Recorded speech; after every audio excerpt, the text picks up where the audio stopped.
ಇತ್ತೀಚೆಗೆ ಹೆಜಮಾಡಿಯಲ್ಲಿ ಮೀನುಗಾರಿಕೆಗೆ ತೆರಳಿದ ಸಂದರ್ಭ ದೋಣಿ ಮಗುಚಿ ಸುಕೇಶ್ ಎಂಬುವರು ಮೃತಪಟ್ಟಿದ್ದು, ಅವರು ತೆರಳಿದ ದೋಣಿ ಹಾಗೂ ಬಲೆ ಸಂಪೂರ್ಣವಾಗಿ ಹಾನಿಯಾಗಿದೆ. ನಷ್ಟದ ಮೊತ್ತ ಸುಮಾರು 3.5 ಲಕ್ಷ ರೂಪಾಯಿ ಅಂತ ಅಂದಾಜಿಸಲಾಗಿದ್ದು, ಕೋಡಿ ಕ್ರಿಕೆಟರ್ಸ್ ತಮ್ಮ ಕಚೇರಿಗೆ ಆಗಮಿಸಿದ ಸಚಿವ ಕೋಟ ಶ್ರೀನಿವಾಸ ಪೂಜಾರಿ ಅವರಿಗೆ ಈ ಬಗ್ಗೆ ಪರಿಹಾರ ನೀಡುವಂತೆ ಗ್ರಾಮಸ್ಥರು ಮನವಿ ಸಲ್ಲಿಸಿದ್ದಾರೆ.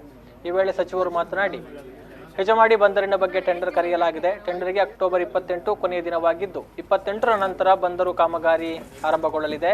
ಮಾನ್ಯ ಮುಖ್ಯಮಂತ್ರಿ ಯಡಿಯೂರಪ್ಪನವರೇ ಶಿಲಾನ್ಯಾಸ ನೆರವೇರಿಸಲಿದ್ದಾರೆ ಅಂತ ಹೇಳಿದರು. ನಾನು ಮತ್ತು ಶಾಸಕ ಲಾಲಾಜಿ ಅವರು ಮತ್ತು ಉಳಿದೆಲ್ಲ ಜನಪ್ರತಿನಿಧಿಗಳು ಇಲ್ಲಿ ಆ ಮೀನುಗಾರಿಕೆಗೆ ದೋಣಿ ಹೋಗಿರುವಂಥ ದೋಣಿ ಕೂಡ ಹಾಡಾಗಿದೆ. ಸುಮಾರು 3.5 ಲಕ್ಷ ರೂಪಾಯಿ ನಮಗೆ ಖರ್ಚಾಗುತ್ತೆ ಅಂತ ಮಾತು ಹೇಳಿದ್ದಾರೆ. ಆ ದೋಣಿಗೆ ಕೂಡ ಪರಿಹಾರ ಕೊಡಲಿಕ್ಕೆ ಬೇಕಾದಂಥ ಶಿಫಾರಸು ಮಾಡಿ ಇನ್ನೊಂದು ವಾರದೊಳಗೆ ಅವರಿಗೆ ಹಣ ಬಿಡುಗಡೆ ಮಾಡುವಂಥ ಕೆಲಸಗಳು ಮಾಡ್ತೇವೆ.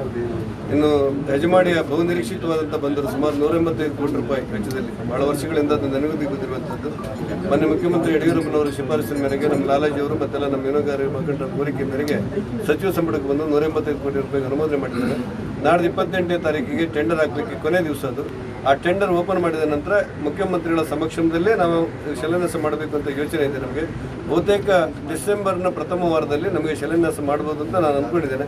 1-2 ದಿವಸ ಹೆಚ್ಚು ಕಡಿಮೆ ಆಗ್ಬೋದು.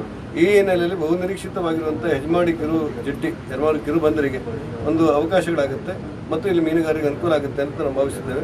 ಮೀನುಗಾರರ ಪರವಾಗಿ ನಾವೆಲ್ಲ ಒಟ್ಟಾಗಿ ಈ ಸಂದರ್ಭ ಕಾಪು ಶಾಸಕ ಲಾಲಾಜಿ ಆರ್ ಮೆಂಡನ್, ಸುಧಾಕರ್ ಕರ್ಕೇರ, ಜಿಲ್ಲಾ ಪಂಚಾಯತ್ ಸದಸ್ಯರಾದ ಗೀತಾಂಜಲಿ ಸುವರ್ಣ, ಶಶಿಕಾಂತ್ ಪಡುಬಿದ್ರಿ, ಯಶ್ಪಾಲ್ ಸುವರ್ಣ, ಕಾಪು ಬಿಜೆಪಿ ಅಧ್ಯಕ್ಷ ಶ್ರೀಕಾಂತ್ ನಾಯಕ್, ಶರಣ್ ಮಟ್ಟು, ಕೋಡಿ ಕ್ರಿಕೆಟರ್ಸ್ನ ಸದಸ್ಯರು ಉಪಸ್ಥಿತರಿದ್ದರು.